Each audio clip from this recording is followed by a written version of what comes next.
Bueno, buenas tardes para todos y para todas. Si tienen algún problema técnico, escríbanlo en el chat y nosotros nos encargaremos de resolverlo. Mi nombre es Liliana Ávila, yo soy abogada senior del programa de Derechos Humanos y Ambiente de AIDA, la Asociación Interamericana para la Defensa del Ambiente, y estamos muy emocionados de empezar con esta serie de webinars sobre la minería de oro en el Amazonas. Nosotros somos una organización regional sin ánimo de lucro que utiliza el derecho y la ciencia para la protección de los ecosistemas y las comunidades en diferentes países de la región. Hoy los acompañaré como moderadora de este primer encuentro, pero esta es una sesión que va a tener como varias partes. Eh, Hoy empezamos una serie de 3 webinars que van a tener lugar en la misma hora en los diferentes países en donde se encuentran, el miércoles y el viernes. Como una abrebocas introductorio a la problemática de la minería de oro en la cuenca andino-amazónica, y es un abrebocas porque la idea es que en el otro año, durante enero y febrero, realicemos una serie de talleres también para profundizar y comprender muchísimo mejor toda la problemática que está alrededor de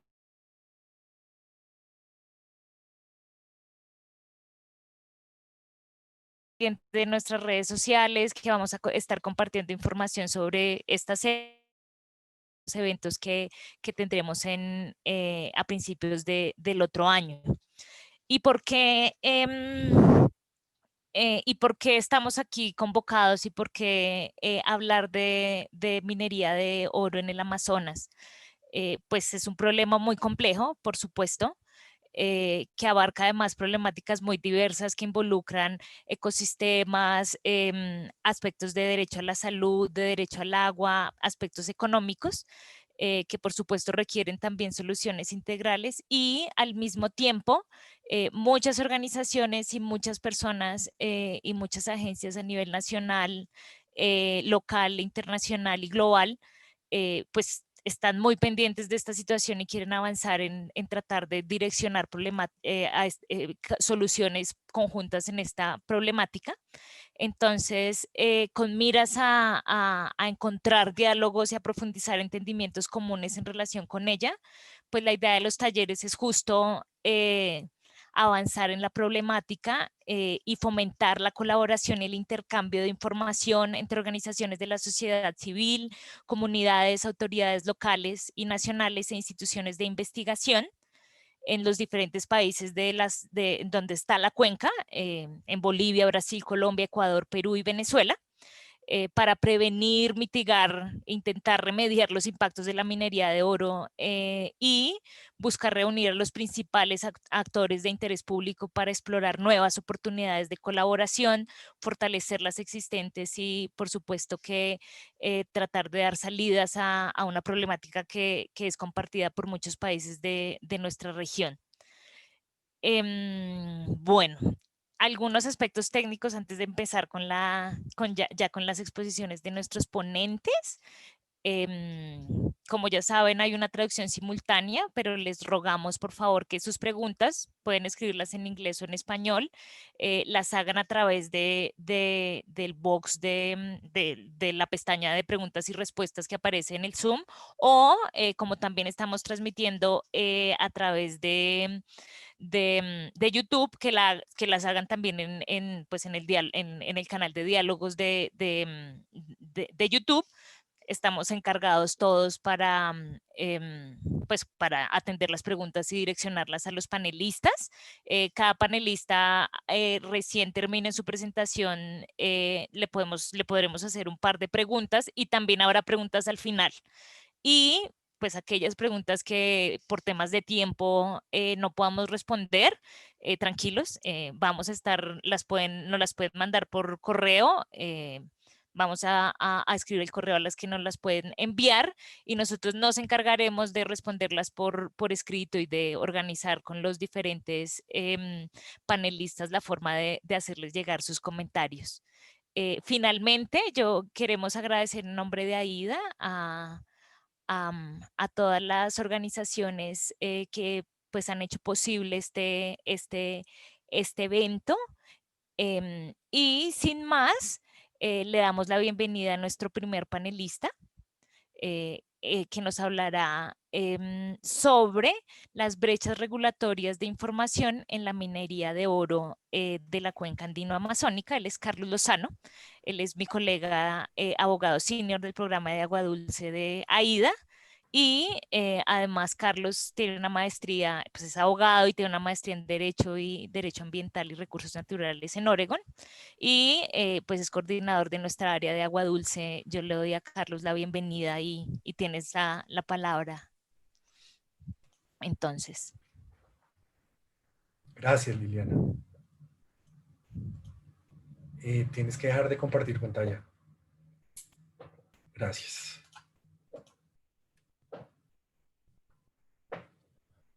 Bueno,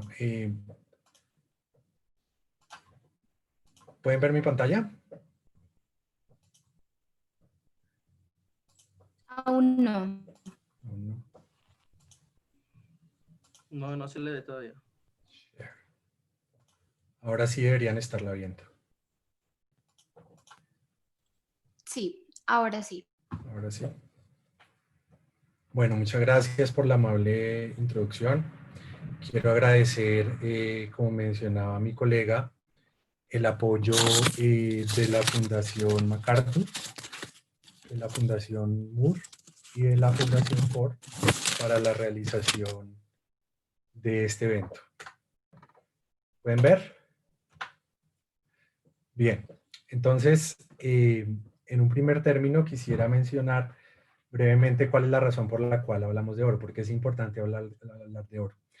Y el resumen es que se trata de un activo atractivo y de alta demanda que circula a escala global por la economía y por ser un mineral, su extracción tiene enormes implicaciones ambientales y sociales.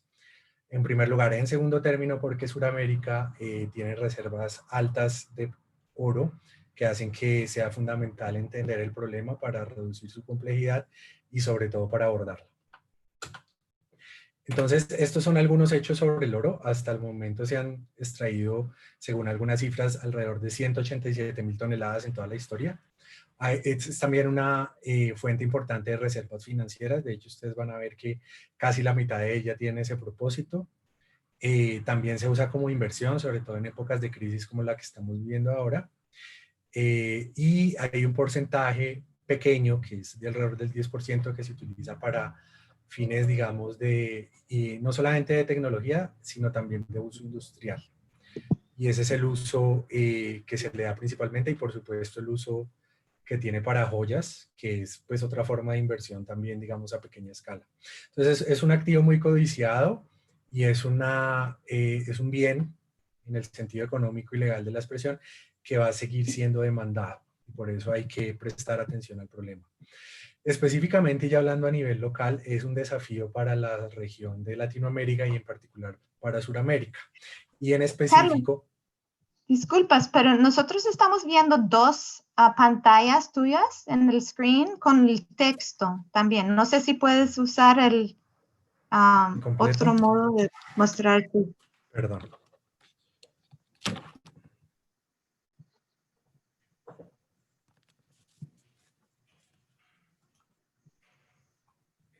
Disculpas.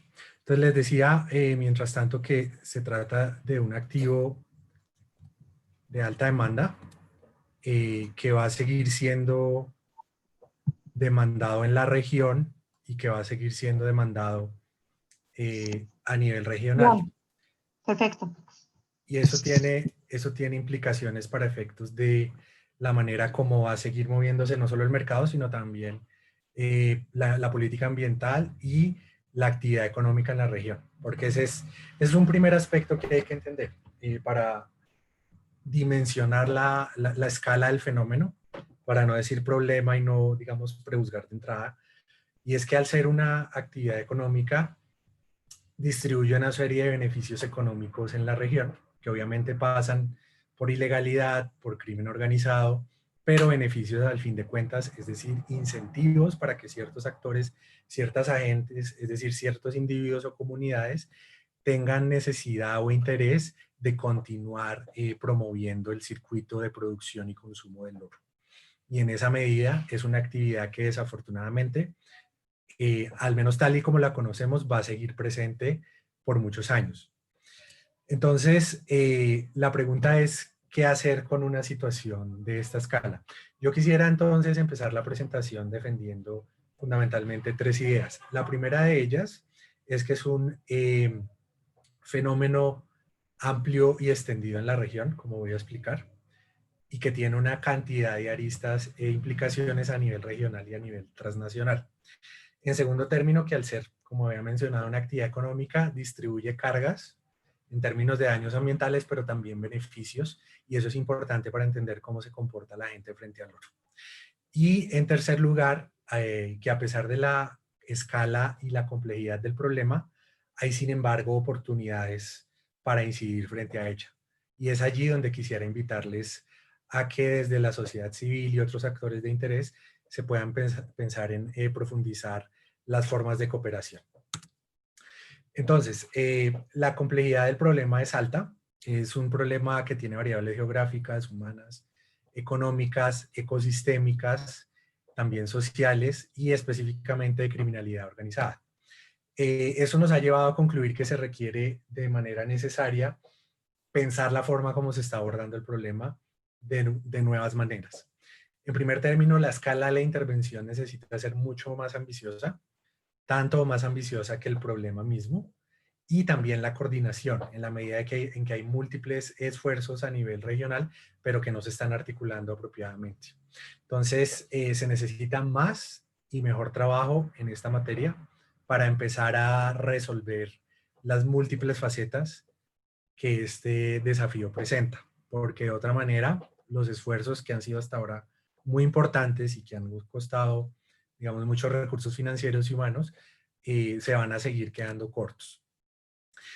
Entonces hay una serie de cuestiones relacionadas con la manera como nosotros hemos venido desde ahí analizando el problema. Esto parte de un estudio, quiero mencionar brevemente, que hicimos regional en toda Sudamérica, haciendo visitas a varios de los países y entrevistando actores de interés que nos permitieran abordar de mejor manera lo que estaba pasando con el fenómeno. Y surgieron de ahí varias conclusiones que voy a anunciar, dada la limitación del tiempo. En primer término, que la categoría de áreas protegidas es necesaria y es útil, pero es insuficiente para abordar el problema. De alguna manera, la minería se está metiendo en las áreas protegidas y a pesar de que las áreas importan y ayudan, no son en modo alguno suficientes para lidiar con este desafío. Hay un problema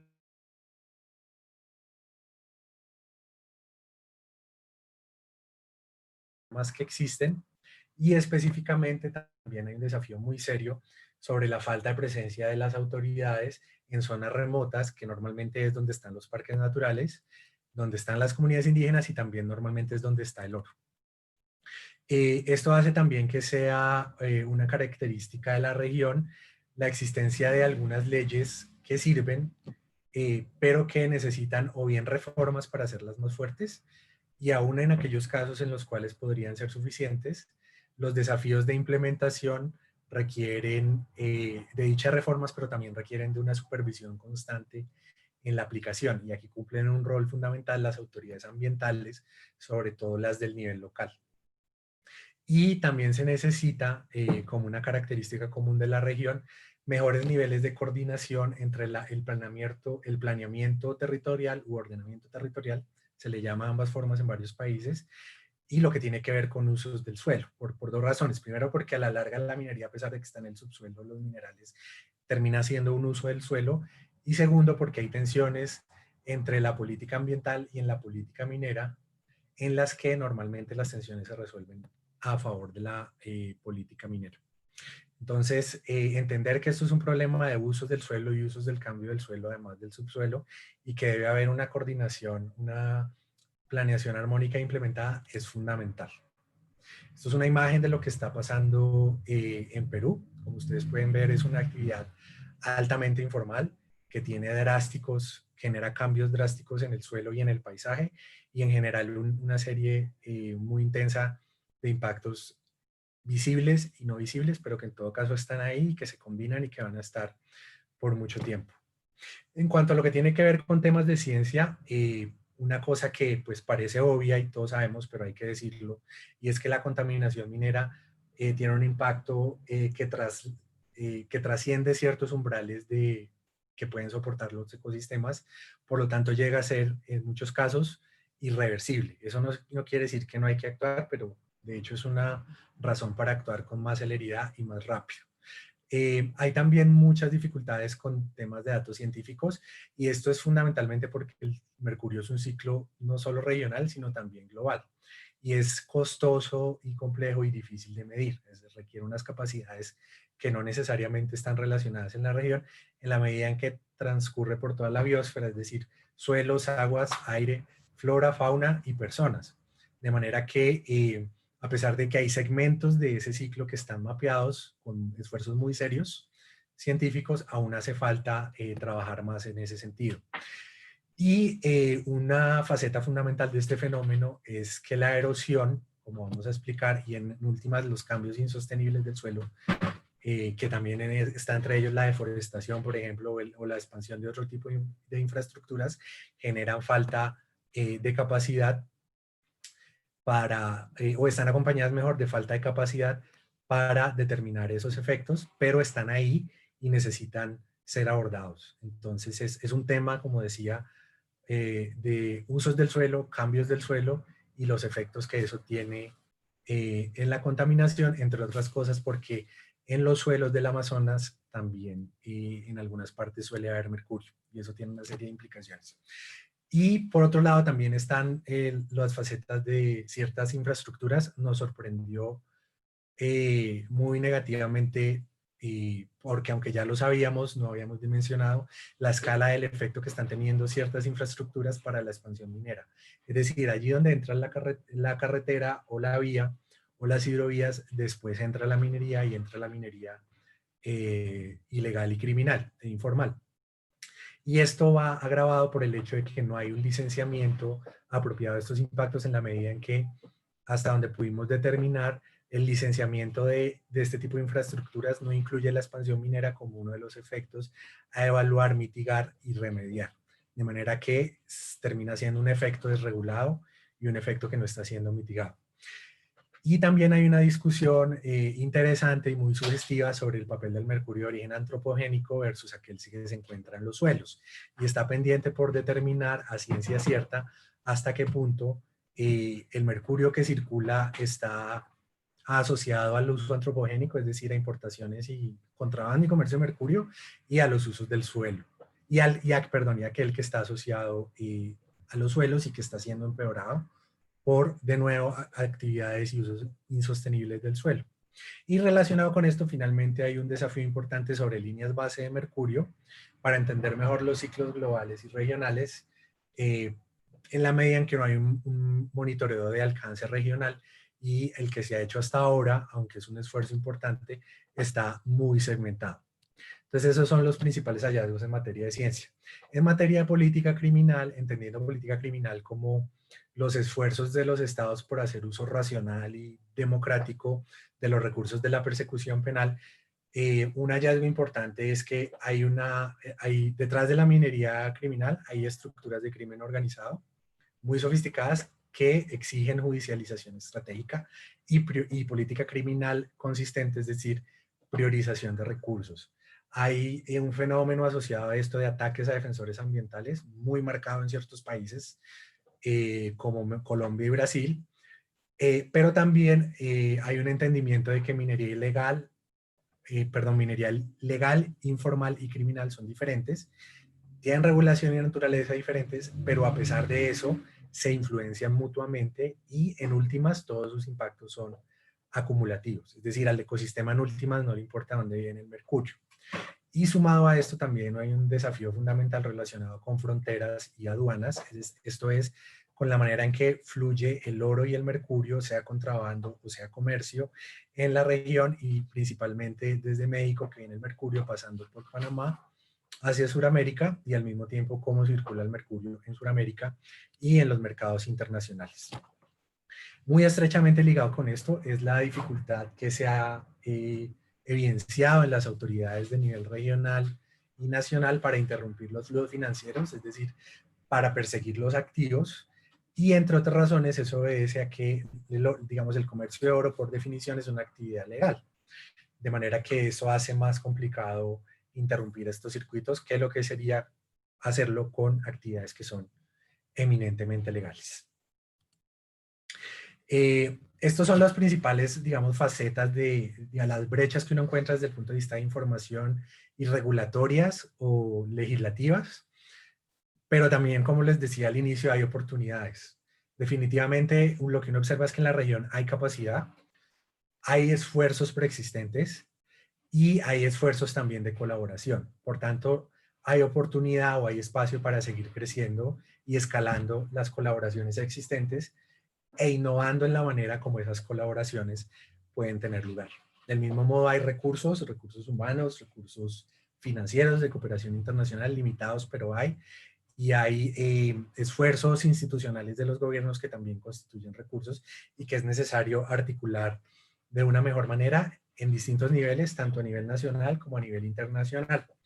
Y la colaboración nacional e internacional debe ocurrir no solamente en cuanto a sociedad civil, sino también en cuanto a autoridades, en gobiernos y estados, como decimos en Latinoamérica. Y se necesita también incidir muy fuertemente en la consideración de la expansión minera como efecto perjudicial de otro tipo de desarrollos, y específicamente han habido discusiones sobre lo que implica seguir o no haciendo carreteras en áreas protegidas y si ese es el tipo de infraestructuras que los parques y las áreas protegidas de la región podrían soportar dado el contexto de gobernanza y socioeconómico que tenemos en la región. Asimismo es indispensable fortalecer. Te ¿Sí? recuerdo que te quedan 2 minutos para terminar tu presentación para ir cerrando entonces. Gracias.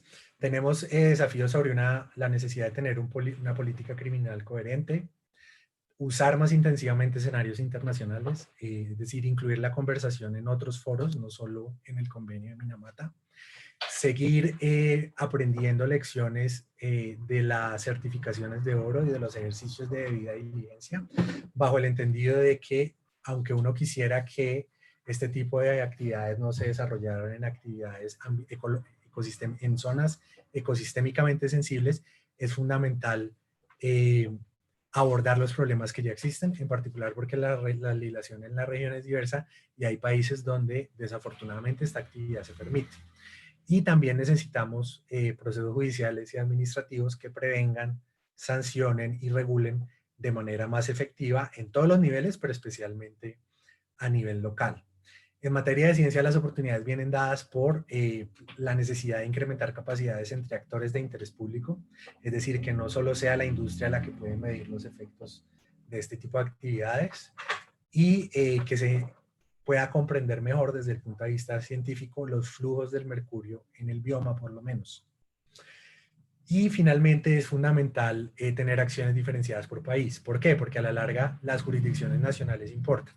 Es decir, tenemos legislación que aplica, tenemos fronteras que aplican y tenemos especialmente un Estado y unos gobiernos que en teoría deben ejercer autoridad sobre su territorio y aplicar esas leyes en el territorio de su jurisdicción. De manera que no es lo mismo hacer cambios para bien, para proteger el ambiente, en un país donde el mercurio está prohibido que en un país donde sigue siendo legal, o comparar un país donde se permite la minería en áreas protegidas que compararlo con un país donde en esas áreas está prohibido. Entonces es fundamental escalar la colaboración a nivel internacional, pero también es muy importante entender y aplicar apropiadamente las regulaciones protegidas de cada país y en especial también para movilizar experiencias comparadas. Esto significa, esto en materia a nivel nacional. En materia internacional, para la región es crítica una adecuada implementación del convenio de Minamata sobre mercurio, que la sociedad civil participe y que los gobiernos que tienen el deber, digamos, legal de implementar tengan mejores capacidades. Hay que tener a su vez una mejor comprensión y influencia sobre los ciclos del mercurio entre México y Sudamérica. Se produce en México, pasa por Panamá, termina de manera compleja en Sudamérica, y también incidir en varios países que son importantes para la industria. En Canadá, porque están muchas mineras asentadas allá; en Suiza, porque es donde están las refinerías; y la banca multilateral, porque es la que apalanca los grandes proyectos mineros.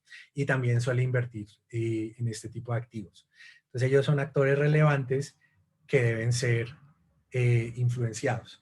Entonces quisiera cerrar diciendo que, a pesar de que se trata de un panorama desesperanzador, perdón, es un problema urgente que requiere nuestra atención, que exige movilizar capacidades y recursos desde todos los actores y generar sinergias entre los distintos niveles de organizaciones de la sociedad civil, pero también diálogo y, eventualmente, si hay voluntad, cooperación con los gobiernos para mejorar el impacto y la profundidad de los impactos que se puedan generar sobre el problema. Y finalmente, porque no tenemos alternativa. O sea, no actuar frente a la complejidad del problema en la región no es una opción. Esto pone en riesgo la salud pública, no solo en el bioma, sino también en las ciudades, la capacidad del Amazonas para funcionar como sumidero de carbono, como reserva de biodiversidad, como fuente de agua. Y en últimas, se trata de un problema de interés público y de seguridad para todos los países de la región, que exige ser abordado de una manera inteligente y estratégica cuanto antes. Muchas gracias.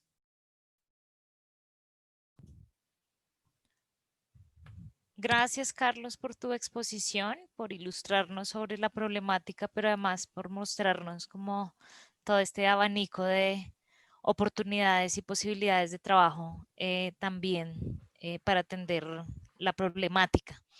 Te hago, pues tienes varias preguntas, solo voy a referirme a una, que te pido que la puedas contestar de manera breve.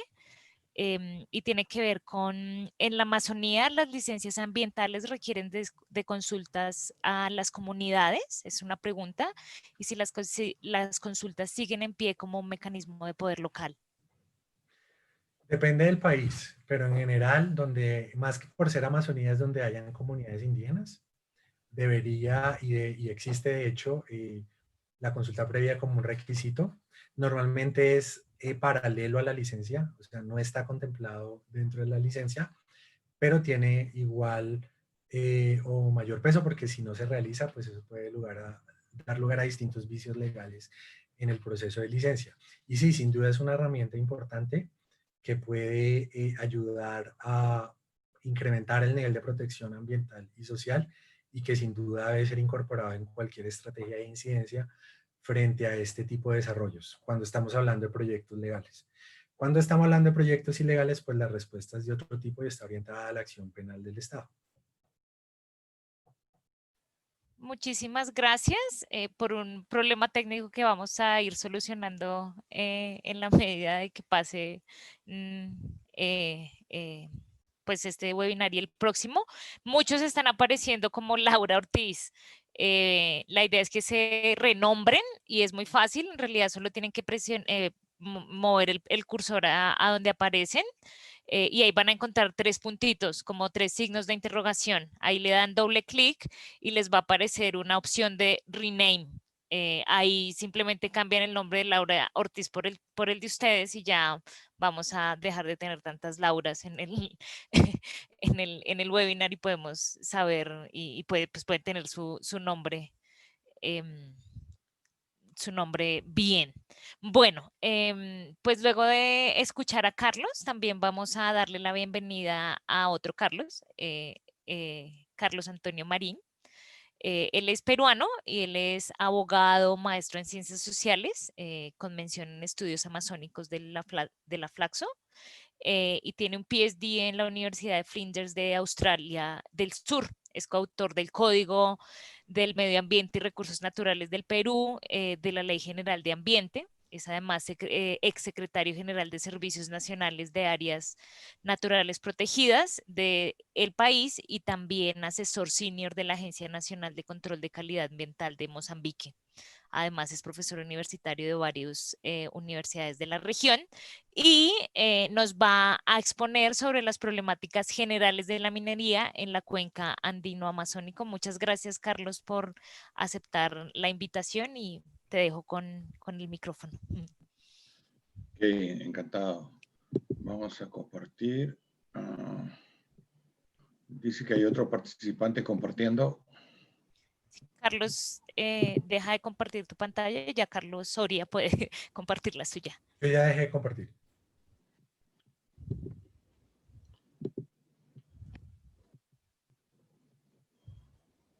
Ok, ¿ven mi pantalla?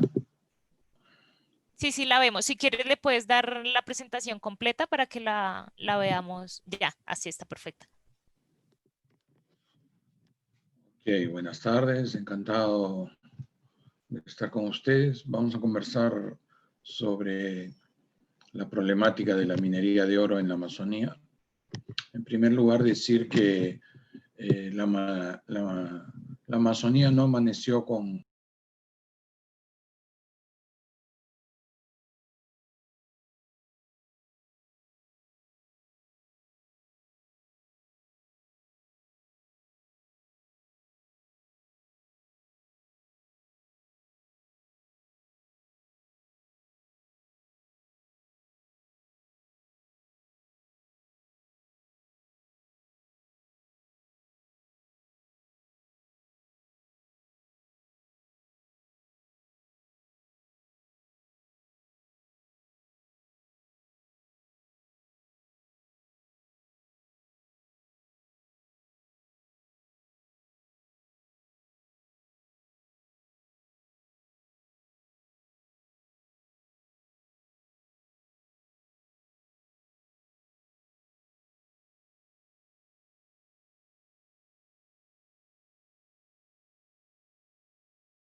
También favorece And also it la favors corrupción y la delincuencia corruption organizada. and the Tenemos organized en la región crime. And so amazónica we have in this la Amazon region presencia the de presence fuerzas of de forces seguridad of irregulares que security están forces, prestando apoyo a la irregular actividad ones, minera, that are es decir, supporting the excombatientes mining activity.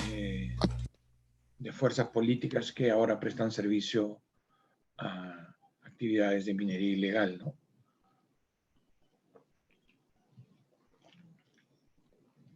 También hay bandas. Tenemos bandas operando en la región amazónica, moviendo el circuito del oro ilegal.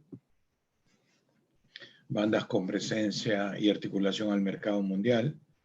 Articulation with the world market, and so the gold flows towards the global market. Que se exporta y que tiene origen ilegal. Is exported, and that has an illegal origin, goes to the same market as the legal one. So these elements, what they do is to guarantee part of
y que han venido ejerciendo actividades para financiar proyectos en estas líneas, ¿no?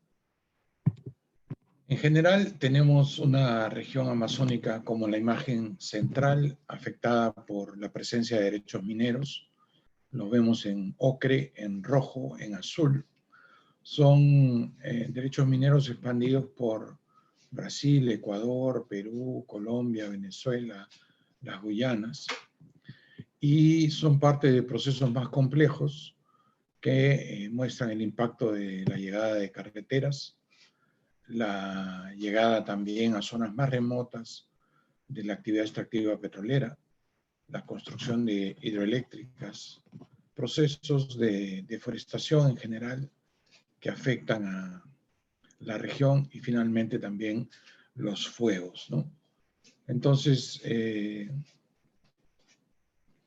estas actividades tienen sinergias entre sí y complejizan el análisis de la actividad minera por sí sola, ¿no? No ocurre por sí sola y es parte de las actividades estacionales que realiza mucho de la mano de obra local. Tenemos presencia de estas actividades en Brasil, en Bolivia, en Colombia, en Ecuador, en varios de los estados, ¿no? Muchos de ellos a través de dragas, estas estructuras flotantes sobre los ríos, pero también se desarrolla en tierra y en las riberas en particular, ¿no? Entonces, una actividad minera presente en toda la cuenca. En el caso del Perú, aquí tenemos 6 de las 10 regiones amazónicas identificadas con actividades mineras. En particular, los lugares más graves y más conocidos son Madre de Dios, el Putumayo y la Cordillera del Cóndor, ¿no? Pero tenemos eventos de minería, como puede verse aquí, en muchas partes de la región. ¿Qué ha hecho el Estado? Generalmente ha habido un tema de racismo histórico, ¿no? Y entonces la minería era más bien vista como un potencial de desarrollo, una oportunidad de generar crecimiento económico en una economía agrícola, ¿no? Ha habido también preferencia por el inversionista y entonces teníamos un modelo que durante los años 60, 70 promovía el otorgamiento de derechos mineros a sola presentación del documento de identidad. También un Estado ausente de las áreas de producción. El ciudadano que vive en esos entornos está solo y sin asesoría. Y el centro poblado, donde podría tener apoyo de la Defensoría del Estado o alguna otra institución, queda un poco lejano, digamos, ¿no? Entonces, la negociación y compensación es básicamente un asunto entre privados, y los mineros apuestan finalmente por constituirse también una fuerza política regional o estadual, ¿no? Juguemos en el bosque mientras el lobo está. Lobo, ¿qué estás haciendo? Básicamente, el Estado ha abandonado su presencia en el mundo rural y siendo que la informalidad es una constante, las fuerzas del crimen aprovechan estas oportunidades también para tejer sus redes y entrelazarse con el comercio formal que también ocurre en estas áreas. Ahí donde hay productores mineros ilegales, tienen como vecinos a algunos que han sido formalizados, a otros que tienen derechos legalmente obtenidos. Entonces, la estrategia de crecimiento de la minería ha tenido impacto desde los años 70 más o menos. Lo que ha ocurrido es que el precio de la onza de oro se ha multiplicado por 6. Y en ese contexto se ha disparado también la capacidad de inversión en este tipo de actividades que ocurrían en la región, ¿no? En, digamos, 30 años, de los 90 para acá, el precio de la onza ha multiplicado por 6. Esto ha disparado la capacidad de presencia de estas actividades por toda la región sudamericana, ¿no? Porque no es un fenómeno únicamente en Amazonía. Ocurre en Amazonía con el oro aluvial y con estas ciertas características que estamos viendo, pero también en los Andes y en otras partes ocurre una cierta actividad minera ilegal e informal, ¿no? Con otros recursos como producto. Aquí vemos el sector La Pampa en Madre de Dios. La foto al lado izquierdo nos muestra un sector de bosque que en el 2017 estaba entero y en pie. Ya para octubre del 2018 el bosque ha caído, muestra la continuidad de la expansión de las actividades mineras que ya estaban en la zona en el 2017, pero que durante 2018 pronuncian sobre esta área antes de bosque original, ¿no? Igualmente en el río Malinoski, en Madre de Dios, entre la Reserva Nacional Tambopata y su zona de amortiguamiento, vemos la presencia de actividades mineras que de un año a otro han más que duplicado el área ocupada, ¿no? Desde actividades manuales como las que vemos en este caso, hasta actividades ya más organizadas con motobombas, con drenes, con bombas de succión, generando impactos sobre pueblos indígenas en general, también sobre la atracción de poblaciones de otras áreas y en esos casos también vinculado con el crimen de tráfico de personas, la trata de personas que ocurre como parte del conjunto de servicios que se brindan a esta población minera, ¿no? Problemas en la demarcación de tierras, vulnerabilidad de algunos líderes indígenas y dificultades para escuchar o para atender a las propuestas de comunidades indígenas interesadas en caminos alternativos a la minería o en una combinación de ambos, ¿no? Lo que ocurre con la comunidad nativa de Cotsimba en Madre de Dios es un ejemplo de lo que ocurre en otras muchas regiones de la gran cuenca amazónica. Tenemos concesiones mineras legales que no están activas y tenemos mucha actividad minera ilegal fuera del área concesionada y fuera del corredor minero autorizado por el Estado. Se utiliza maquinaria de alto valor, retrocargador, cargador frontal, etc. Y en el 2017-2018 la actividad se ha proyectado incluso sobre la misma comunidad, ¿no? Entonces, aquí vemos el área afectada. La mayor parte de las áreas afectadas quedan, pues, primero se retira el bosque, segundo se retira el suelo, tercero se añaden químicos, ¿no? Es un caldo de cultivo de contaminación que requiere programas específicos de remediación de pasivos ambientales si es que algo se puede salvar, ¿no? El intento del Estado por intervenir en estas áreas ha sido difícil. En 2015, por ejemplo, la fiscal de Madre de Dios prohibió máquinas y suministros. Fueron a la zona y quemaron 4 retroexcavadoras y cargadores frontales, ¿no? A las pocas semanas, la fiscal fue procesada también por supuesto abuso de autoridad. Y las inversiones en el fondo han dividido a las comunidades entre aquellos que trabajan con las comunidades y los que rechazan la actividad minera. Entonces, aquellos que trabajan para las comunidades votan favorable en las decisiones de asambleas y los otros que están en contra, pues son presionados o reprimidos para que no manifiesten su posición en las asambleas, ¿no? Este ha sido el caso de Cochabamba y donde incluso familias se han partido, ¿no? También cambia el modo de vida, aparecen servicios de terceros, restaurantes con comida no tradicional, talleres de reparación de motores y vehículos, burdeles, redes de lavado de dinero, en fin, ¿no? El Estado en general transfirió en los años 2000 en adelante, en el caso peruano, las responsabilidades hacia los gobiernos regionales. Estos son una especie de gobierno estadual que debe ejercer la mayoría de funciones que ejercen los 19 ministerios que tiene el Estado peruano. Lamentablemente no se transfirieron financiamiento ni desarrollo de capacidades, entonces muchas de las responsabilidades fueron transferidas, pero no efectivamente ejercidas por mucho tiempo. De otro lado, había actividades que el Estado Nacional no desarrollaba, como fiscalización en campo del otorgamiento de derechos o tener algún mecanismo de control sobre el otorgamiento de derechos en estas áreas.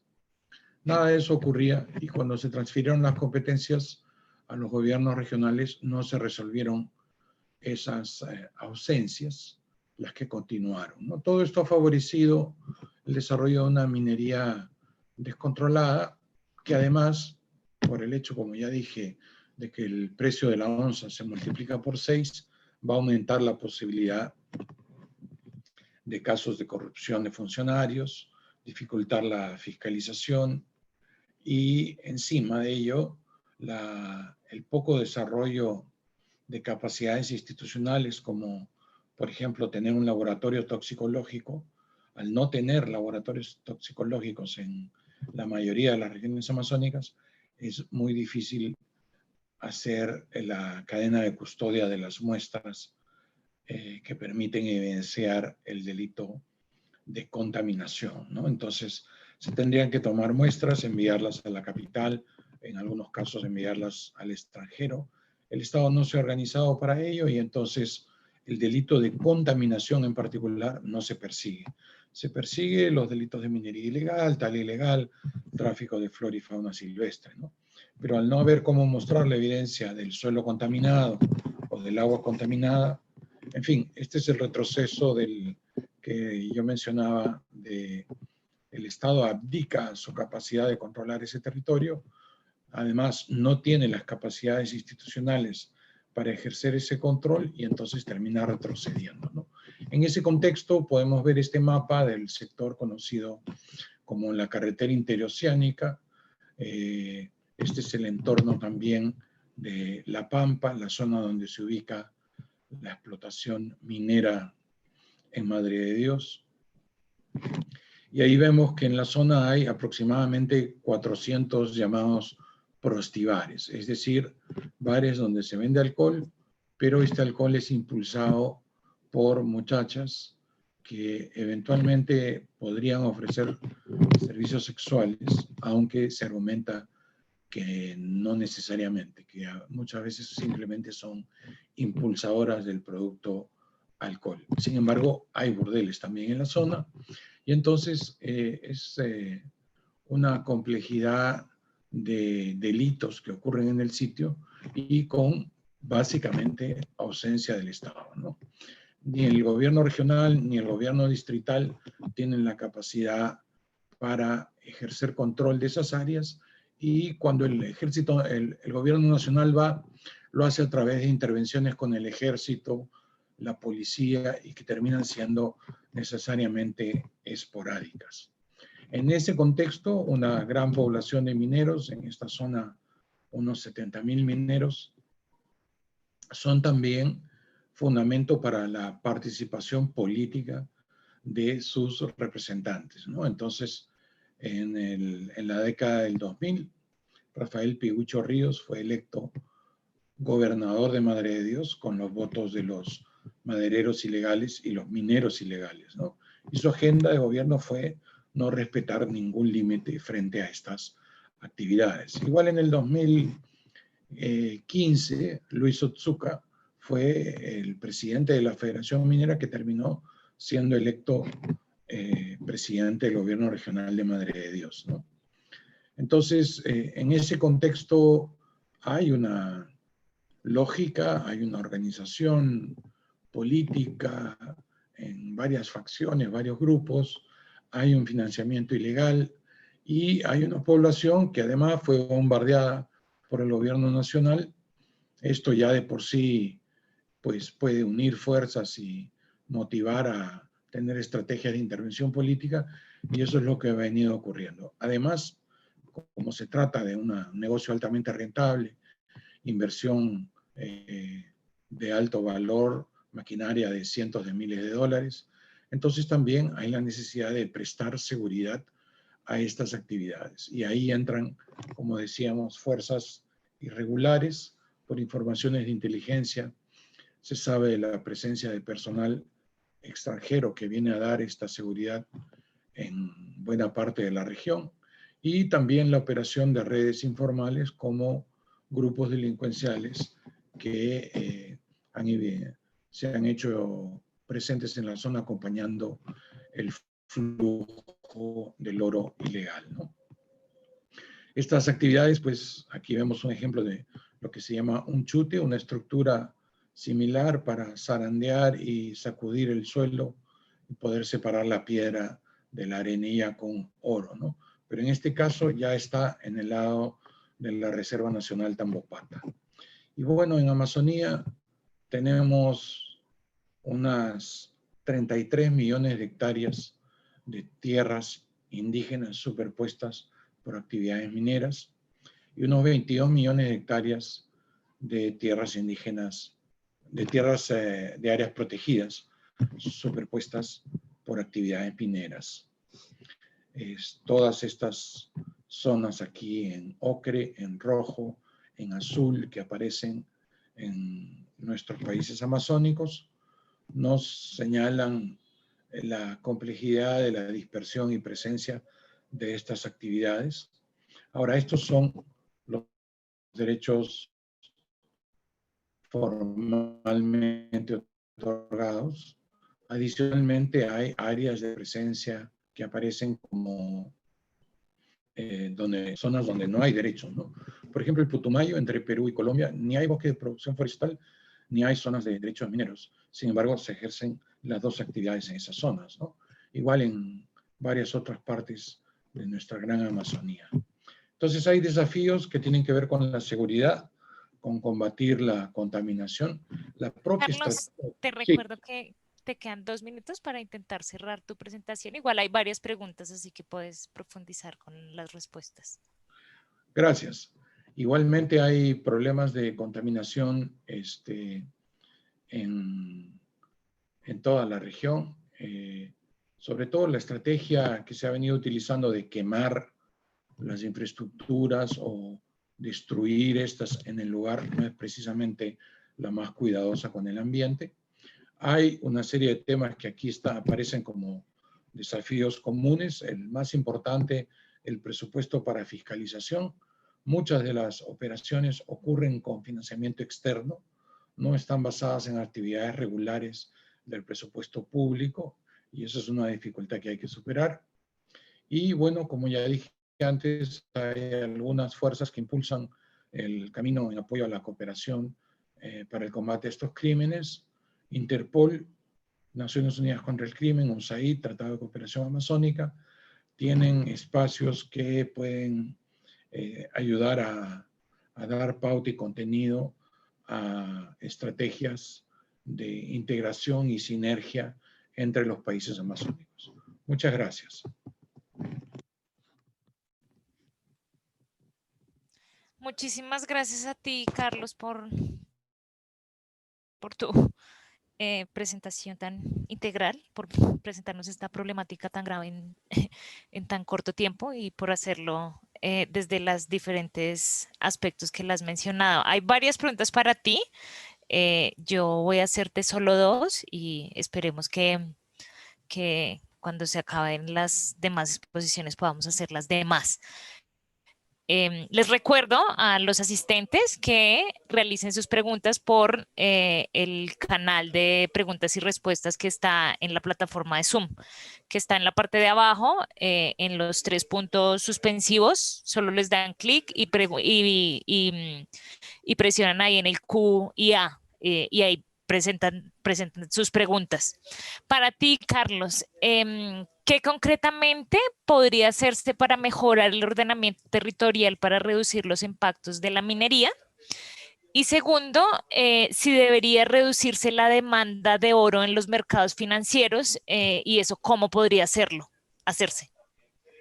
O sea, reducir la demanda por oro en los mercados financieros, eso ocurre pues cada medio siglo, cada 100 años, es como una pandemia, ¿sí? No es algo que se puede construir fácilmente y tiene que ver más bien con un cambio tecnológico. Entonces, una caída importante del consumo de oro tuvo que ver con el paso del rollito de fotografía que comprábamos a la fotografía digital. Y entonces dejamos de utilizar grandes cantidades de oro y de plata en el proceso de revelado de estas imágenes. Imagínate eso multiplicado por el planeta entero. Entonces, la caída del consumo más bien se recuperó con el crecimiento de China en las últimas 4 décadas, digamos, ¿no? Muy fuerte. Entonces, su uso en tecnología y como la demanda por tierras raras es algo que difícil de controlar y parar, ¿sí? ¿Se le puede apuntar a la joyería? Sí, pero no es precisamente un camino así como fácil y efectivo, ¿no? La demanda tiene una tendencia, una solidez, es una demanda prácticamente inelástica. Entonces, por ese lado, difícil de moverla. Lo que se ha tratado de hacer es trabajar con los proveedores para que busquen oro limpio, pero ahí hay una tasa como de un 10 a 15% para quienes manejan oro de fuente legal y con trazabilidad. Pero el impacto de ello también en el mercado es pequeño, ¿no? No parece llegar más allá del 1% del mercado, ¿no? Pero esa sería la línea sensata y de largo plazo que en algún momento puede tomar más orden, ¿no? Pero esto es como la madera ilegal, tiene que ver mucho también con quiénes están comprando y con qué estándares compran. Entonces, cuando tienes crecimiento de economías como la de China, tienes muchos compradores que no son del segmento A, sino que vienen de segmentos un poquito más informales, que son como estos que están comprando oro ilegal y moviéndolo por toda la región. El mismo caso del mercurio que mencionó mi tocayo antes.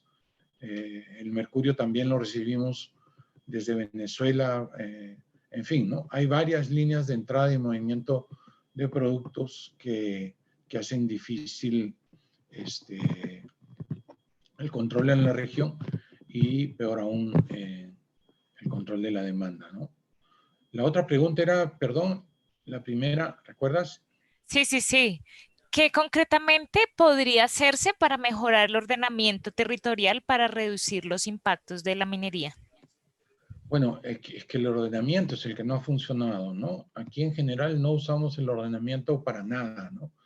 Tenemos el gobierno regional Cusco, por ejemplo, que identificó que la meseta de Chinchero era parte del 6% de tierras agrícolas importantes que debían ser protegidas y sobre las que no debía modificarse el uso. Y de pronto hemos decidido asfaltar 500 de esas hectáreas con un aeropuerto, ¿no? Entonces, está la norma de ordenamiento, está la recomendación de lo que debe hacerse y lo que debe evitarse, y aún así lo hacemos. Y es que es más visto como un debate político entre quienes quieren proyectos de inversión y quienes quieren que estos proyectos de inversión tengan reglas, pautas o respeten los lineamientos, ¿no? Y en esa línea, el ordenamiento territorial es rechazado desde un sector duro de las industrias extractivas, pero también desde un sector académico, como muchos de los economistas, ¿no? Entonces, ahí hay un problema que superar. Y creo que antes que resolver el ordenamiento es que tenemos que fortalecer nuestra transparencia en el sistema político, ¿no? Tenemos un sistema político que permite que a la hora que hay candidatos, estos sean investigados durante 2 semanas, por lo menos en el caso del Perú.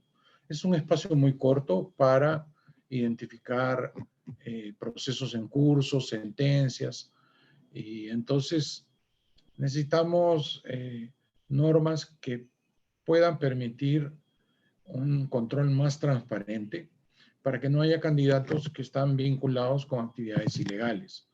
Si tú tienes actividades ilegales que estás combatiendo, no les puedes también permitir que sean actores políticos. Esto es un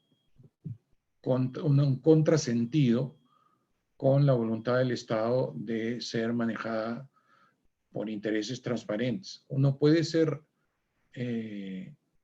candidato solo en condiciones en que demuestre pues una hoja de servicios impecable, ¿no? Pero si tienes procesos en investigación, o peor aún, tienes sentencias por estar asociado con actividades de este tipo, pues no deberías poder ser candidato. Y ahí viene el problema que ha dado una base social en varias regiones de la Amazonía a representantes que de otra manera deberían estar pagando sus culpas por haber destruido el ambiente o por haber también causado otros delitos, ¿no? Muchísimas gracias por tus respuestas, y a los que a las preguntas que no han sido respondidas todavía, no se preocupen que vamos a tener más espacio, sino las haremos, se las haremos llegar por correo electrónico. Gracias a Carlos por tu presentación y por tu tiempo. Ahora le damos la bienvenida a nuestra siguiente panelista. Ella es Fanny Cuiró. Su nombre tradicional es Hitoma Monaya, y ella es lideresa indígena del pueblo Huitoto. Es colombiana, coordinadora de Mujer, Juventud y Niñez y Familia en la Organización Nacional de Indígenas de la Amazonía Colombiana, OPIAC. Muchas gracias, Fanny, por atender a nuestro llamado y bienvenida a este primer seminario. Bueno, muy buenas tardes para todos. Muchísimas gracias a Aida por esta invitación. Creo que es importante que la voz de los pueblos indígenas también se conozca en estos espacios. ¿Qué está pasando con el impacto de la minería de oro en las comunidades indígenas? Y creo que debemos mirar más allá de lo que es solo la minería de oro. Aquí tenemos que mirar que son diferentes metales preciosos que hay en la Amazonía ha sido objeto de explotación, el coltán, el oro negro también. Hoy en la Amazonía colombiana es muy preciado y los mercaderes, pues como siempre, ya están extrayendo de los territorios indígenas este metal preciado, pues que realmente es el futuro, pues según ellos, no sé qué futuro será. Pero bueno, yo quiero iniciar diciendo que la Amazonía, cuando se habla de la Amazonía, es un orgullo para el mundo, para los colombianos, la Amazonía como la esperanza del mundo para mitigar los efectos del cambio climático, como el mayor reservorio de agua dulce en el planeta. Bueno, una serie de bondades que tiene la Amazonía. Sin embargo, esta Amazonía, así como sus legítimos custodios, que somos los 64 pueblos indígenas que habitamos la Amazonía colombiana, hemos sido víctimas históricamente de los extractivistas y del extractivismo. Pues no tan lejos, hace un siglo, y que aún hoy sufrimos los efectos de esa gran explotación del caucho en la Amazonía colombiana y que por poco extingue pueblos indígenas como mi pueblo. Yo soy descendiente del pueblo Itoto, que fue uno de los pueblos principales víctimas de esa explotación del caucho. Entonces, como el caucho, el coltán, el oro, bueno, siempre está ahí como a la orden del día para que vengan personas de afuera a explotar estos recursos naturales en los territorios indígenas. Hay dos corrientes, diría yo, una la ilegal, pues yo creo que de todas maneras cualquier extractivismo es ilegal porque ese es un daño a la madre tierra, es cicatrizar, es herir la madre tierra. Desde ese punto de vista, para mí, sea bajo un mandato legal o sin mandato legal, siempre el extractivismo será ilegal. En Colombia, pues el Estado colombiano y el gobierno, encabeza el gobierno nacional, pues siempre tiene a la orden del día la entrega de licencias para la explotación de los recursos naturales, entre ellos el oro. Eso siempre está a lo largo y ancho de la Amazonía colombiana, sin importar si son territorios colectivos, sin importar si son áreas protegidas sobre ellas, siempre hay un interés y también se entrega licencias para hacer este trabajo. El extractivismo para mí en la Amazonía pues tiene toda una estructura económica, es la estructura para la guerra, es una estructura económica pues para la guerra. ¿Por qué? Porque los que trabajan digamos, la explotación del oro en la Amazonía generalmente son grupos al margen de la ley, en su mayoría. Está la guerrilla, están los narcotraficantes, bueno, todo tipo de bandas criminales llegan a la Amazonía a explotar el oro y aquí hay un problema de frontera y es que como en Colombia no tenemos una política pública de frontera, entonces aquí no hay ley, ni Dios ni patria. Entonces llegan mineros del Brasil que ya tienen unas prácticas específicas, por ejemplo, se traen las balsas. Uno va por el río Caquetá, que son los mayores ríos de la Amazonía, el Caquetá, el Guainía, el río Putumayo, el mismo Amazonas y sus afluentes, siempre están llenas de balsas, ¿sí? Donde están los mineros, y la mayoría son extranjeros en el sentido de que son brasileros la mayoría, y porque ellos creo que tienen más experiencia en este tipo de actividades de extraer el oro. Entonces uno va por el río Putumayo, río Caquetá, y eso está lleno de balsas brasileras. Y pues que aquí se conjuga una serie de intereses, de conflictos. El problema de la Amazonía colombiana es que ha sufrido históricamente el abandono estatal. Entonces, cuando no hay un interés del Estado Nacional, cuando no hay unas políticas públicas en Colombia para temas de frontera, cuando no hay, digamos, presencia estatal en estas zonas, pues claro, quien viene de cualquier lado hace lo que quiere con nuestros territorios y con los recursos naturales que existen en ella. Entonces, si miramos ya los efectos que produce esta minería, no sé cuántos minutos tengo, discúlpame. Hola, Fanny. Te quedan exactamente 10 minutos. Ok, listo. Entonces, los efectos que sufre la población, sobre todo, por ejemplo, se hizo un estudio para el Guainía, se dijo que había una alta concentración de metales en el cuerpo de las personas, en la sangre. El mercurio era más alto del permitido. Entonces, ¿qué población se puede tener acá? Una población enferma, una población con muchos problemas de salud.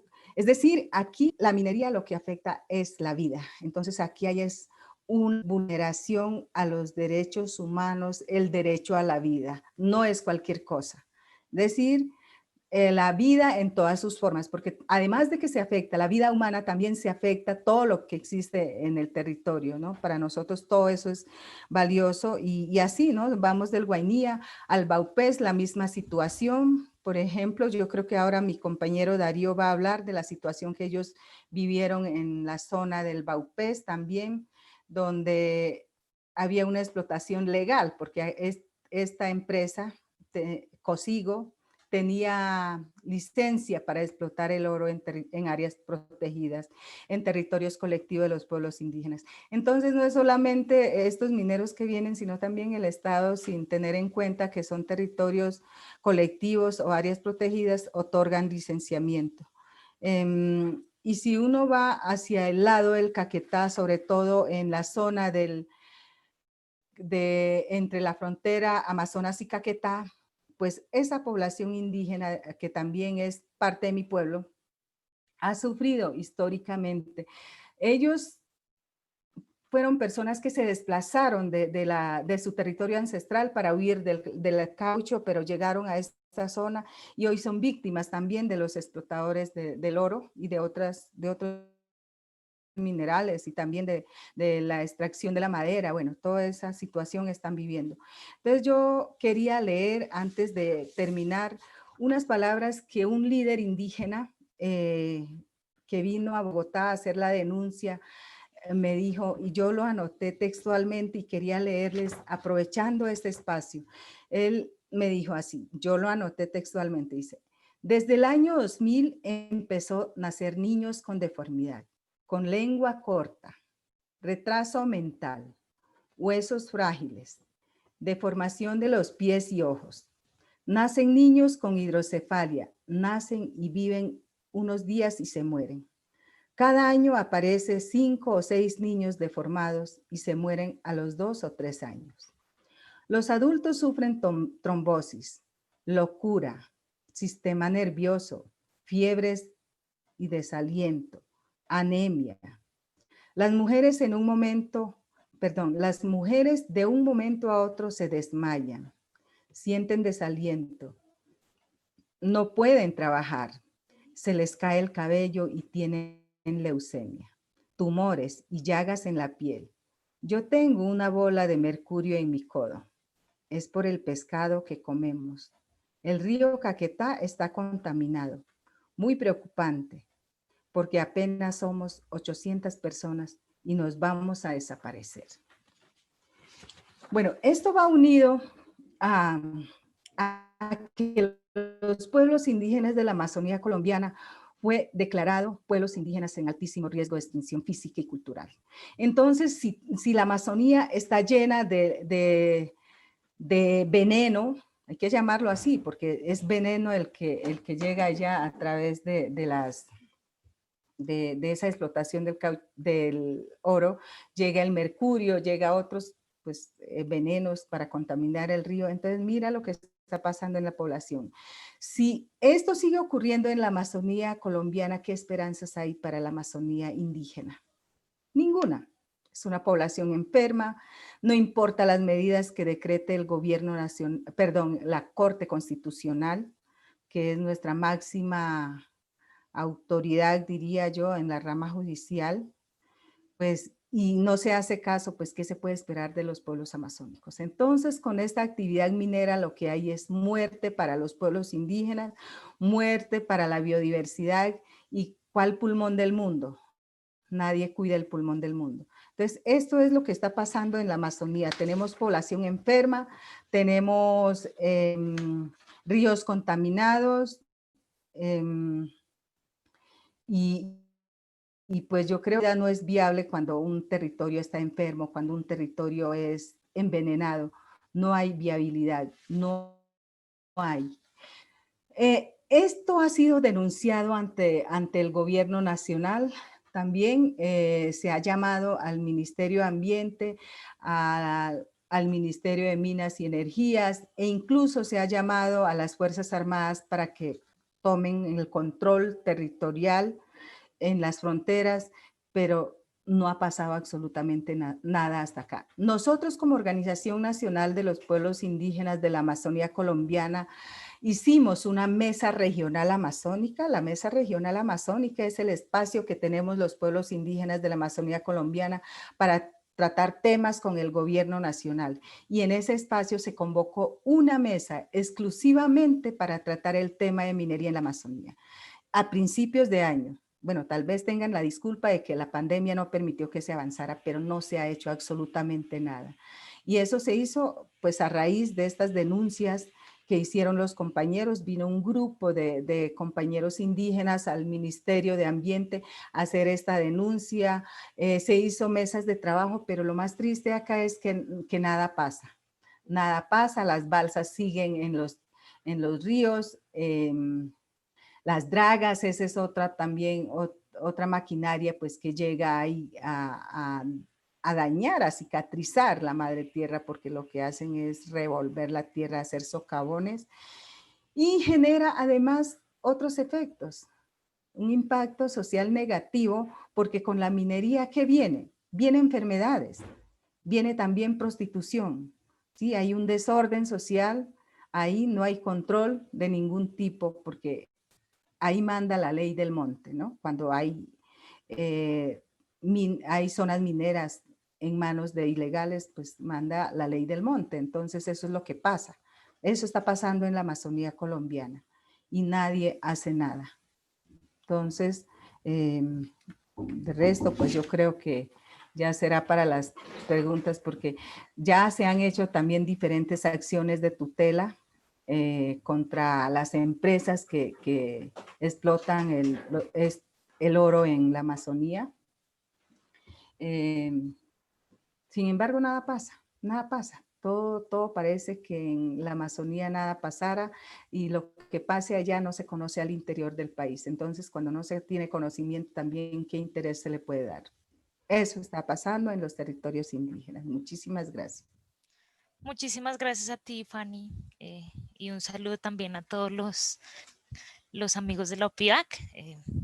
Sin duda es un espacio muy, muy importante para visibilizar la problemática, y también son un actor indispensable para combatir la minería ilegal y garantizar, por supuesto, la protección de estos territorios y los derechos de las personas que viven ahí. Hay una pregunta para ti que se refiere a cuál puede ser el rol, desde tu punto de vista, de las autoridades indígenas en la mitigación y la prevención de los daños ambientales derivados de la minería. Los pueblos indígenas milenariamente han hecho su tarea de ser guardianes, son las mayores autoridades ambientales que hay en la Amazonía colombiana y en todo el país. Yo creo que los indígenas y las autoridades indígenas cumplen esa función. Sin embargo, el gobierno nacional no lo ha querido reconocer. Entonces, si lo reconoce, realmente hay una función más fuerte, porque hay un respaldo desde el Estado colombiano para ejercer la función de seguir custodiando y de seguir resguardando estos territorios.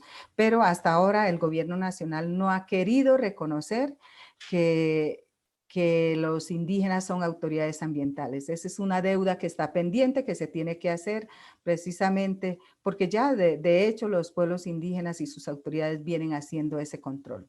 Sin embargo, pues cuando hay fuerzas oscuras y cuando el que denuncia es un líder social amenazado, pues nada se puede seguir haciendo.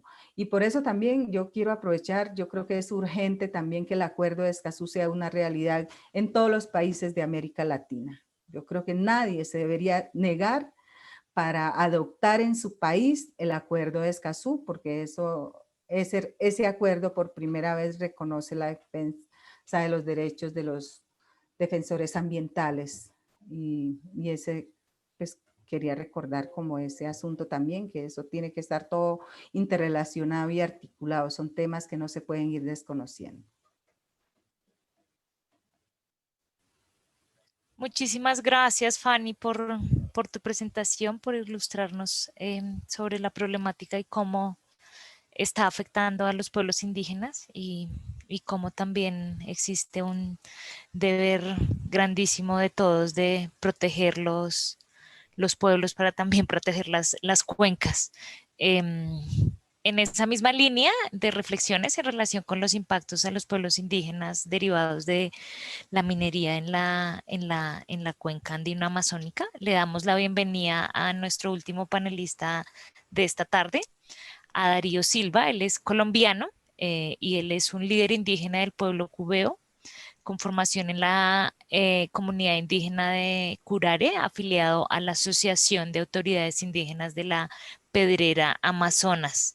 Esperemos, él está en Leticia. Nos había confirmado hace un momento que tenía algunos problemas de conexión, pero creo que ya lo solucionó. Entonces, esperemos que podamos escuchar a Darío completamente. Darío, ¿cómo estás? Bienvenido y tienes la palabra. Bien, bien. Bueno, muchas gracias. Buenas tardes a todos. ¿Me escuchan? Sí, te escucho. Hola. Bueno, para iniciar y para dar continuidad, digamos, a lo que la compañera Fanny acaba de explicar, voy a referirme ya en términos generales, en términos de lo que nosotros hemos avanzado como pueblos indígenas acá en el departamento de Amazonas. Es muy cierto, digamos, en Amazonas habemos 14 asociaciones indígenas de autoridades tradicionales indígenas que llamamos ATIS, en la cual en los tres ejes, ¿no? Tanto Putumayo, Caquetá y el eje trapecio amazónico, nos reunimos cada 2 veces al año. Voy a partir de esa parte y mi exposición se va a dividir en varios momentos. Tengo un poquito de problema, digamos, de conectividad, pero vamos a ver cómo resulta. En la mesa permanente de coordinación interadministrativa entre las asociaciones indígenas y el gobierno departamental, hemos tocado este tema de minería en territorios indígenas en los últimos 10 años, ¿sí? 15 años que ha pasado. Entonces, a partir de esas reuniones, hemos decidido nosotros, en términos general, de que en el departamento de Amazonas no se puede adelantar, o sea, en términos general, ninguna actividad extractiva, en especial, digamos, de minería, en el caso de oro, de aluvión, ¿sí? Más que todo eso es lo que está pasando acá. Entonces, y como bien sabemos, entre el gobierno departamental y las autoridades indígenas en Amazonas, hemos dejado muy claro eso. Esa es una decisión de las 14 asociaciones indígenas a nivel departamental, y se han elevado estas denuncia, digamos, estas informaciones a nivel nacional, ¿sí? A nivel del Estado. Esa es una realidad que hemos adelantado, digamos, las 14 asociaciones indígenas a nivel departamental. Es así de que en Amazonas también hemos trabajado otros temas fundamentales en que nosotros como pueblos indígenas tenemos que dejar claro en un documento que estamos trabajando, que es el Sistema Indígena de Manejo Ambiental, inclusive todo lo que compone allí, ¿no? Las amenazas y todo eso, y entre eso está el tema de la minería.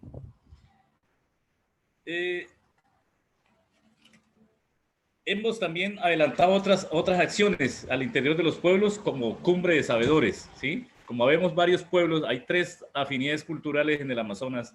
Si la gente del Yurupari, donde vengo yo, la gente del centro, donde viene la compañera Fanny, y la gente de Agua, que está por la ribera, aquí cerca Leticia.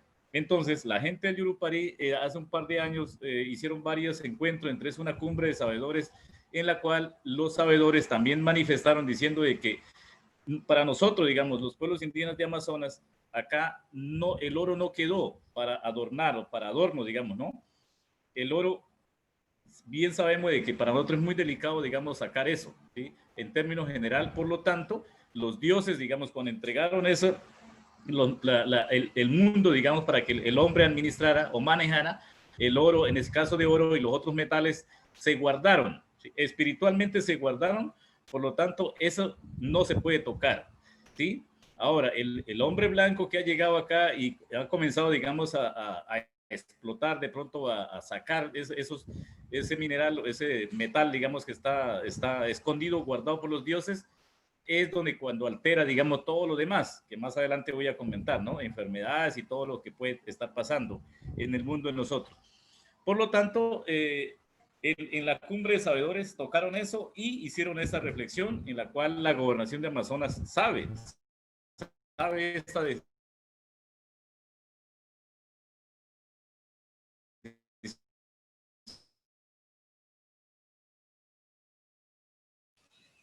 Darío, ¿te dejamos de escuchar?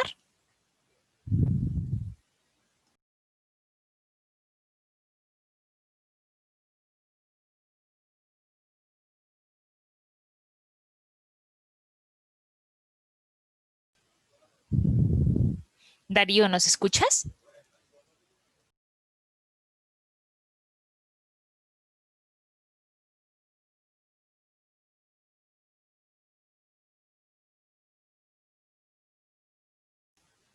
Bueno, Darío.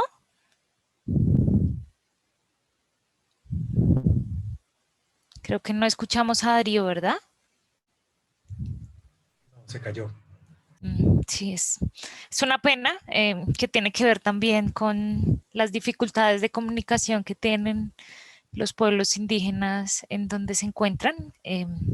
Esperemos que logre conectarse de vuelta. Y mientras lo hace, pues hay una serie de preguntas para todos los expositores. Entonces, lo que les propongo es que intentemos resolverlas y estamos comunicándonos internamente con Darío para hacer todo lo posible para poder escucharlo esta tarde.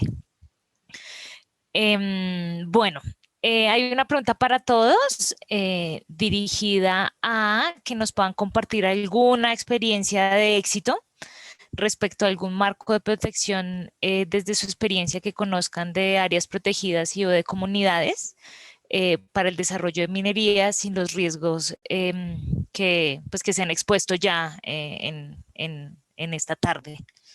Si quieres, empezamos en el mismo orden de presentación. Primero Carlos Lozano, después Carlos Soria y por último Fanny. Si logramos conectar a Darío, retomamos con él.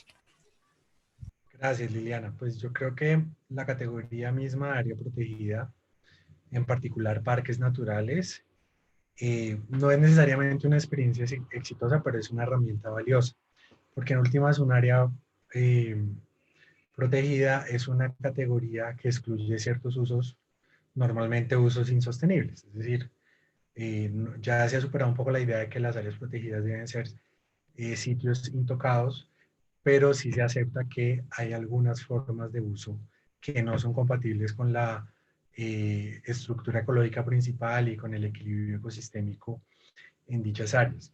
Por lo tanto, yo creo que el problema de las áreas protegidas como categoría de protección frente al mercurio no es necesariamente un problema de diseño, sino de implementación, es decir, de falta de capacidades una vez son declaradas estas áreas para hacer efectivos los planes de manejo que frecuentemente excluyen la actividad minera en general y la minería de oro con mercurio en particular. Me parece que de la gestión y gobernanza de las áreas protegidas en la región hay mucho que aprender y sin duda es una apuesta por consolidar un esquema de conservación y de protección ambiental y de protección de los pueblos indígenas que no es perfecta, pero que sin duda deja lecciones aprendidas.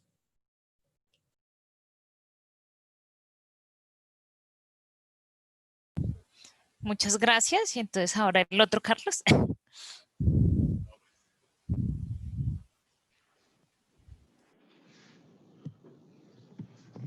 Hola. En términos de experiencias exitosas, creo que ahí hay que tener en cuenta que hay una diversidad de procesos históricos que explican también la migración. Entonces, de un lado hay capitales golondrinas que movilizan también poblaciones de mineros ilegales golondrinas, van a ir donde esté el nuevo frente de extracción minera, pero hay otros que son pobladores que emigraron hace décadas y están en un sitio, ¿no? Esos están más cercanos a entender el ecosistema local y muchas veces también están en el entorno de áreas protegidas. Entonces, esos son más proclives a ser aliados de la conservación, tener concesiones de conservación o reforestación o entender de qué se trata estos temas, porque también viven en el sitio, no son como los mineros golondrinas que en cuestión de 18 meses estarán en otro sitio, digamos, ¿no? Entonces, las experiencias exitosas tienen más que ver con aquellos que, por ejemplo, estaban en el río Malinoski, en el entorno de la Reserva Nacional Tambopata, y también tienen concesiones de reforestación al lado de ellos, ¿no? Lamentablemente, no se ha trabajado a veces con mucho detalle en caracterizar a los diferentes segmentos de población. Esta es una población que hace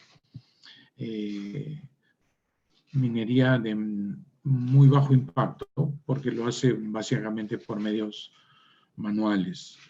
Si bien pueden tener motobomba, es de las más pequeñas, digamos, ¿no? Pero entonces, como viven en el entorno, eran proclives a negociar con la autoridad de áreas protegidas y otros.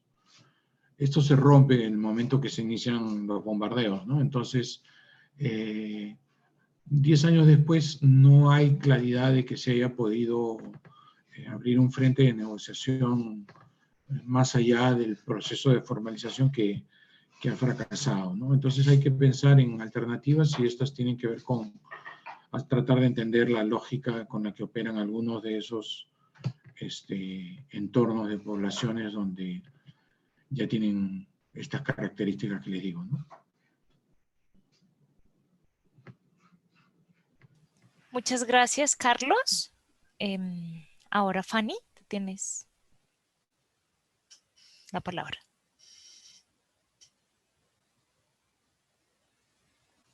Fanny, ¿me escuchas? Sí, no le escuché la pregunta, disculpe. No, no te preocupes, la vuelvo a hacer. Si existe algún caso exitoso respecto de un marco de protección en áreas protegidas o comunidades, desde tu experiencia, para el desarrollo de la minería sin los riesgos que, pues, que supone que hemos visto esta tarde. Pues no, que yo tenga conocimiento, no. De hecho, para los actores ilegales ni siquiera importa si son áreas protegidas o no. Y de hecho, pues eso significa que las áreas protegidas, llámese parques u otra forma de áreas protegidas, no es garantía, ¿sí?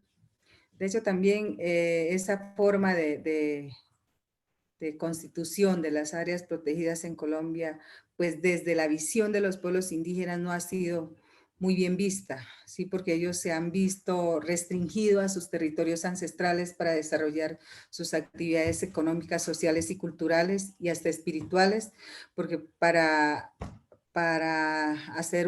crear por ejemplo, un parque tienen que delimitar, entonces delimitan los territorios ancestrales de los pueblos indígenas, restringiendo precisamente su restringiendo sus actividades que han hecho históricamente y tradicionalmente. Entonces, no tengo conocimiento. Muchos hemos tenido dificultades con algunos parques en nuestros territorios. Muchísimas gracias también por esa análisis y esa perspectiva desde la experiencia de los pueblos indígenas. Hay otra pregunta también que hacen a todos los expositores, que se relaciona con cuál sería la división óptima de competencias entre autoridades federales, locales, y yo agregaría también pueblos indígenas, para enfrentar de la mejor manera la problemática descrita de minería en la cuenca andino-amazónica. Carlos Lozano, ¿empiezas tú? Gracias. Pues yo creo que hay varios esquemas que son posibles, es decir, al haber tantas jurisdicciones involucradas, hay un amplio rango de opciones y no diría que hay una sola de ellas que sea óptima. Sin embargo, sí creo conveniente seguir algunos criterios para que digamos, esos arreglos institucionales funcionen de manera mínima y digamos, decentemente, por decirlo así.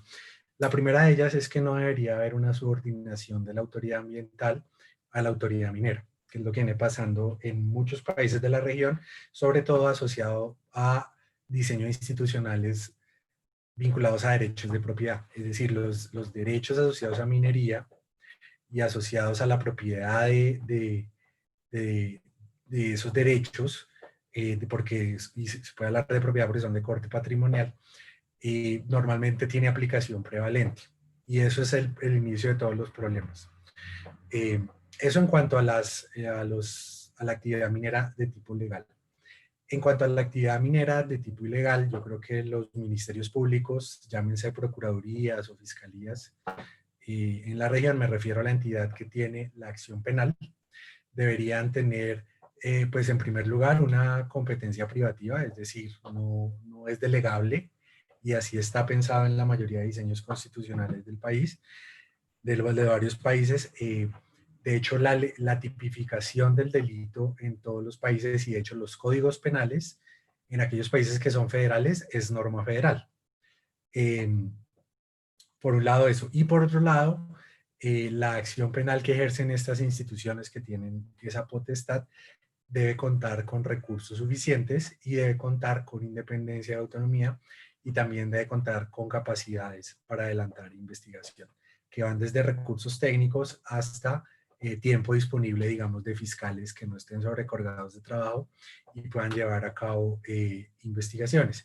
Y ahí se cruza también con algunas variables de tipo local, en la medida en que los gobiernos locales normalmente, o las autoridades locales, incluyendo las autoridades indígenas, tienen funciones de ordenamiento territorial, es decir, de usos del suelo, que también deberían ser tenidas en cuenta. Y creo que se debería, por último, fijar unos bienes públicos cuya protección debería ser prevalente y respecto a los cuales todo el arreglo institucional debería estar alineado de manera que haya una adecuada resolución de conflictos de intereses o de competencias cuando esto se presente. Un bien público claramente es, por ejemplo, la salud pública. Otro bien público es el equilibrio ecosistémico. Y otro bien público también son los derechos de los pueblos indígenas.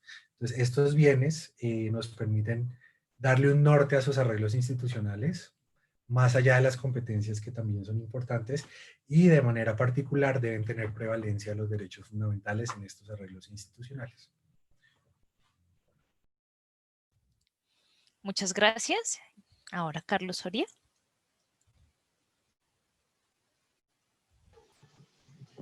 En mi opinión, la capacidad de supervisar, dirigir, regular es propia del nivel central o nacional, o como lo denominemos en cada caso. Y la capacidad operativa ocurre a nivel regional o estatal, ¿no?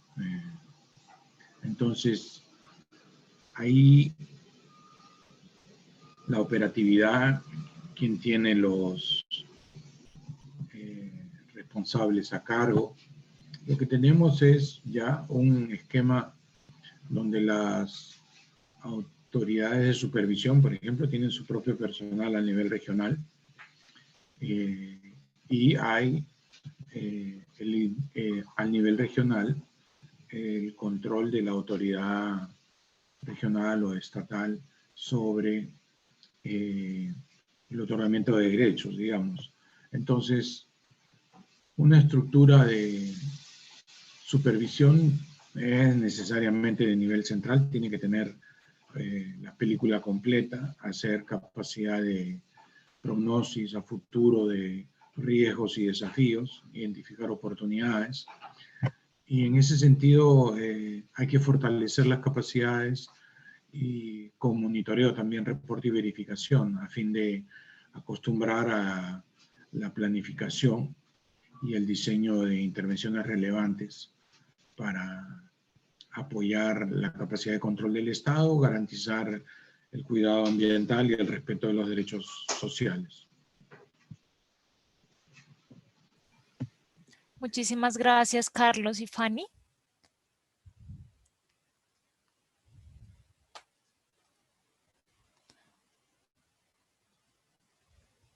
La pregunta sería, ¿cuál es la división óptima en tu opinión sobre la división entre las competencias de autoridades federales, locales y de pueblos indígenas para entender la problemática?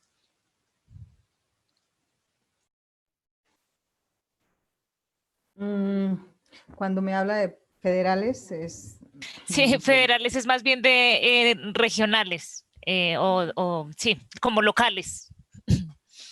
Ok. Bien, sí. Listo. ¿Cuáles son las competencias para la ¿Cuál sería la división óptima o ideal de competencias entre autoridades a nivel nacional y local y también en relación con los pueblos indígenas para enfrentar esta problemática?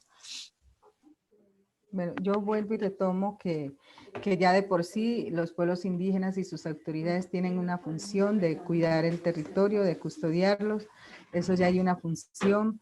Y sigo repitiendo de que eso debe estar respaldado por el gobierno nacional.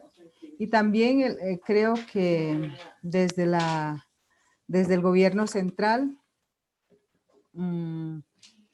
pues yo creo que los responsables de lo que son las corporaciones autónomas regionales para el caso de Colombia deben cumplir con su función también. Ellos muchas veces no cumplen, o sea, marchan entre la ilegalidad y la legalidad, entonces no se sabe cuál es la función de las corporaciones autónomas regionales acá en Colombia. Ellos también tienen una función que cumplir en el territorio para evitar, digamos, este tipo de acciones ilegales de extractivismo, pero uno no ve que cumplan con esa función.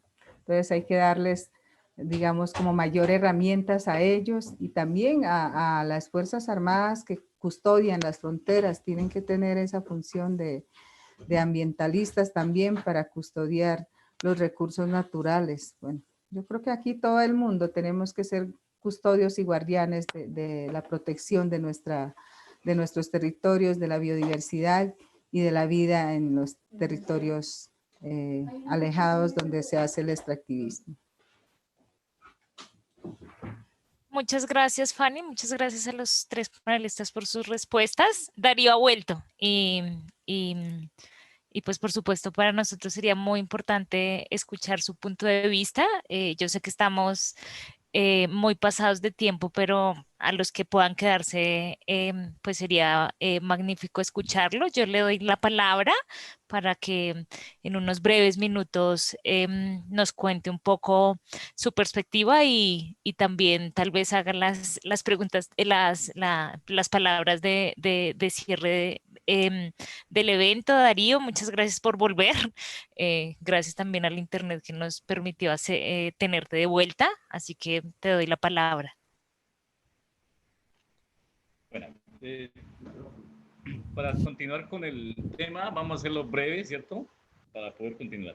Estábamos hablando de los sitios, en todos los sitios sagrados que existen en nuestro territorio, de acuerdo al plan de vida y los planes que tenemos de ordenamiento territorial, esos territorios tienen presencia, digamos, en este caso de oro, ¿no?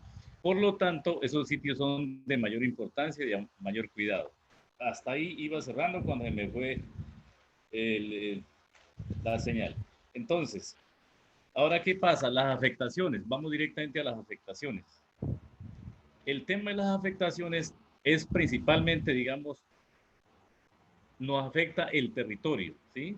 Realmente, si hay alguna actividad extractiva, llámese de oro aluvión o llámese de oro de beta o de cualquier tipo de tala de árboles a grandes escalas, otras actividades extractivas, directamente afecta al territorio, a nuestro territorio, ¿cierto? Por lo tanto, nos afecta la vida. Y de ahí para allá se desprende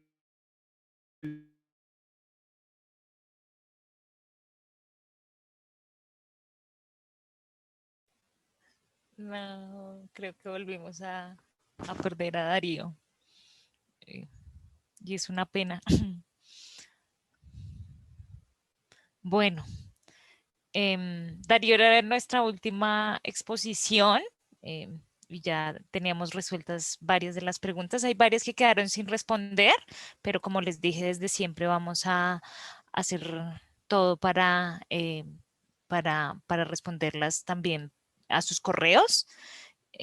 Muchísimas gracias por participar. Recuerden que el miércoles y el viernes a la misma hora en sus respectivos países vamos a darle continuidad a esta serie de seminarios y que en enero y febrero del otro año también vamos a seguir discutiendo sobre esta problemática, intentando encontrar diálogos que permitan llegar a soluciones conjuntas y en la medida de lo posible también generar lazos de solidaridad entre los que participamos para enfrentar esta problemática también común. Muchas gracias a las fundaciones MacArthur, Moore y Ford por apoyar y hacer posible también este ejercicio. No duden en contactarnos a través de nuestras redes para que respondamos cualquier duda que tengan frente a lo que sigue, frente al desarrollo del taller.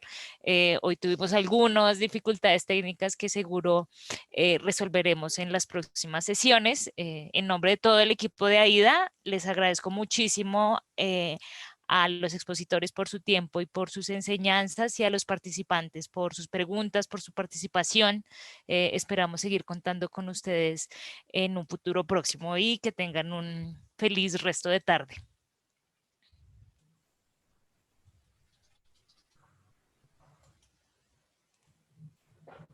Gracias a todos. Gracias. Adiós, Abrazos a Carlos, que Darío estés y muy bien. hasta una próxima. Muchas gracias. Gracias, Fanny. Gracias, saludos a todos. Sí, hasta pronto.